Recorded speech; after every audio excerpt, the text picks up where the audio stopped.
Snow White and the Evil Queen. And that's me, I'm Snow White. Rachel Zegler lost it after being replaced by Brett Cooper in the role of Snow White. Weird. So we didn't do that. That's right. Disney's original pick for the iconic role is out, and Cooper has taken over, sparking a massive clash between woke Hollywood and fans. But here's the real twist. How did leaked photos and an unexpected cultural battle lead to one of the biggest upsets in modern Disney history? What really happened behind the scenes that caused Zegler's Snow White to fall apart? Well, let's dive into this latest Hollywood mess, where woke culture has taken another bite out of common sense. I mean, the original cartoon came out in 1937, and very evidently so. We're talking about Rachel Zegler, who was supposed to be Disney's new Snow White. But what happened? Well, Rachel had some big ideas about modernizing the character. You said you were bringing a modern edge to it on stage. What do you mean by that? I just mean that it's no longer 1937. Gone was the charming prince and the fairy tale romance.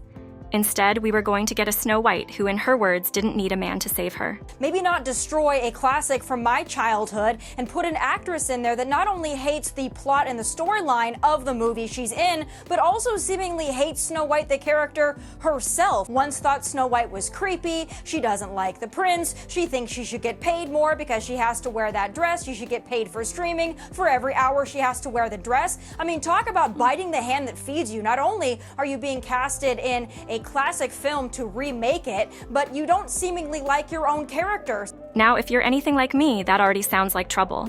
Think about it. Snow White is one of those classic stories we all grew up with. It's about love, bravery, and yes, a prince who saves the day. But of course, in today's Hollywood, that's considered outdated, right?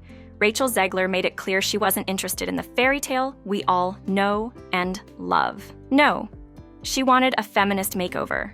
No prince, no love story. Snow White wasn't going to wait for anyone to rescue her. Now sure, strong female characters are great, but does every story need a political statement? Not every princess needs to be a warrior. Rachel was confident she could pull this off.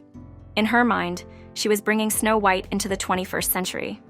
In interviews, she talked about how the original story was outdated and how her version would be more empowered. The more she talked, the clearer it became. Rachel had no interest in sticking to the story millions cherished. She even went as far as to call the original prince a stalker. Yep, the same prince who gave us all that magical happily ever after.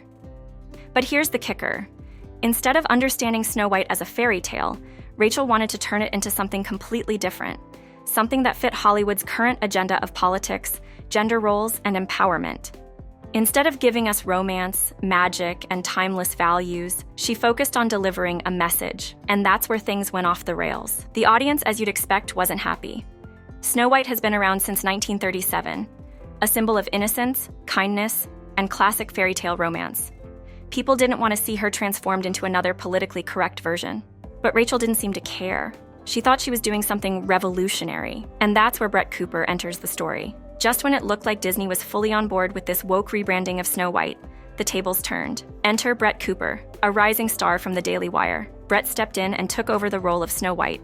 She wasn't about to let this classic story get dragged through the mud. Brett brought back the energy fans were craving. Suddenly, Snow White was the princess we all knew again, complete with the prince, the romance, and the magic. And with that, the stage was set for one of Hollywood's biggest battles over a fairy tale. Rachel Zegler, who thought she was going to revolutionize Snow White, was left in the dust, while Brett Cooper had fans cheering for a return to tradition. But this fight was just getting started. Now this is where things start to heat up. Rachel Zegler wasn't going to sit back and watch someone else take over a role she believed she was meant to redefine. Nope, she doubled down, giving more interviews about how the original Snow White was outdated and how the prince was unnecessary.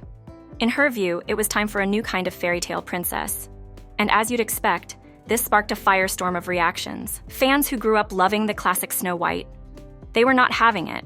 Across social media, people were saying, "If it ain't broke, don't fix it." They wanted the romance, the prince, and the magic they had known for generations. But did Rachel listen? Nope. She kept pushing her narrative, insisting it was time to move on from the old and bring in the new. The more she spoke, the clearer it became that she just didn't understand what people loved about Snow White. Of course, Rachel had her supporters.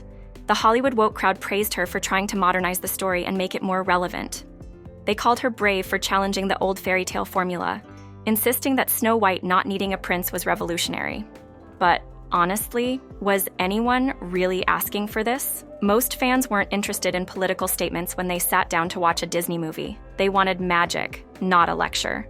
And then Brett Cooper entered the conversation. Brett wasn't going to let this woke version of Snow White slide. She made it clear that she believed in staying true to the original story. No rewriting, no political agenda, just classic fairy tale magic. And her stance resonated with a lot of people. Fans who were tired of seeing their favorite stories rewritten for politics were thrilled. Brett was a breath of fresh air, someone who actually understood what made Snow White timeless. But this wasn't just about Brett Cooper versus Rachel Zegler. It was a bigger cultural battle. On one side, Hollywood elites and activists were pushing to rewrite everything in the name of progress. On the other side, regular folks were sick and tired of seeing their beloved stories overtaken by political correctness. They wanted to watch a movie that reminded them of simpler times, when fairy tales were about love, hope, and magic, not about making a statement. As Rachel dug in her heels, refusing to back down, the divide grew deeper. It wasn't just about who played Snow White anymore. It was about what Snow White represented. Rachel insisted her version was the future, while Brett and her supporters stood strong, saying, "Enough is enough." The battle lines were drawn, and it was clear this fight was far from over. Sorry to interrupt the video, but if you're enjoying this so far, please take a second to hit that subscribe button. It really helps me keep making more videos like this, and I'd appreciate the support. Now, let's get back to the story. Let me see, where was I? Oh right, the point where things really start to unravel for Rachel Zegler. As backlash intensified, she found herself in a storm she wasn't ready for. Social media exploded with criticism, and fans weren't holding back. It was as if a dam had burst. People made it clear they didn't want a modernized Snow White stripped of its magic and turned into another vehicle for woke messaging. But instead of listening, Rachel dug her heels in even deeper. She began calling out her critics, labeling them as backward, and accusing them of not being able to handle a strong, independent female character. To her, anyone who didn't support her version of Snow White was stuck in the past. She even claimed that fans who still liked the original were perpetuating old stereotypes. That's when the fire really caught. Fans who had quietly disagreed with her before suddenly became vocal, accusing her of disrespecting the legacy of a beloved character. The more Rachel spoke, the more bridges she burned with people who might have been open to her ideas. Then came another blow. Leaked set photos from Disney's new Snow White movie hit the internet, and boy did those pictures add fuel to the fire. The dwarfs? Most of them weren't even dwarfs anymore. They were replaced by actors of different heights, genders, and ethnicities. Fans were scratching their heads, wondering what had happened to the 7 dwarfs they grew up with. It seemed Disney was so busy checking every diversity box that they completely lost sight of the magic that made the story what it was. People hadn't asked for this, but it was being forced on them like rain on a parade. Then Rachel took things a step further, attacking the original story itself. In one interview, she labeled Prince Charming a creepy stalker, suggesting his role in the fairy tale was problematic. Let that sink in. The prince who saved Snow White's life was now being painted as some kind of predator. Fans were outraged. To them, this was an assault on one of the most iconic love stories ever told. The prince wasn't a stalker.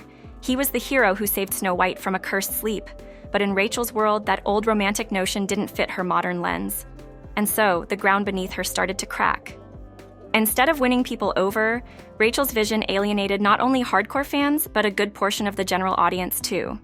Social media was awash with posts from people saying they were done with Disney's woke agenda. They didn't want their fairy tales to be turned into political battlegrounds. They wanted them to be magical escapes from reality. And Rachel? She was lost in her own whirlwind. Meanwhile, Brett Cooper's support continued to grow. Her steadfastness to traditional fairy tale values resonated like a beacon in a storm. Fans started calling her the real Snow White, celebrating her for standing up against what they saw as the relentless rewriting of beloved stories.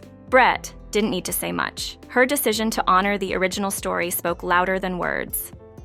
As the tide turned in her favor, it became clear that Rachel's modern Snow White was sinking. By this point, it wasn't just about Snow White anymore. It had become part of something bigger, a culture war between Hollywood's woke agenda and fans tired of it. Rachel Zegler found herself on the wrong side of that battle, and the heat was building. But the worst was yet to come. In the end, Rachel Zegler's push for a woke, politically correct Snow White was her downfall. She thought scrapping the prince and romance was progressive, but audiences weren't interested in seeing their favorite childhood stories rewritten. Instead of delivering the magic and wonder of the original, Rachel's version felt like a lecture on empowerment. something fans didn't ask for in a Disney movie. Despite criticism, Rachel refused to back down. She defended her version, but in doing so, she lost touch with what Snow White means to people. A story about love, bravery, and friendship, not a political statement. The more she doubled down, the more she alienated audiences. Eventually, Disney backed off, and Rachel's Snow White faded into the background, turning what could have been a big career moment into a cautionary tale about forcing politics into beloved stories. Meanwhile, Brett Cooper stepped in and gave fans exactly what they wanted, a return to the timeless magic of the original fairy tale. Brett embraced the classic story, Prince and all, and fans loved it. Her version delivered the magic, love, and hope that people had been missing. The lesson here is simple. Hollywood needs to listen to its audience. People don't want their beloved stories hijacked by woke politics. They want the nostalgia and magic of fairy tales. Brett Cooper's Snow White proved that sticking to traditional values resonates with fans, while Rachel's woke version is already forgotten.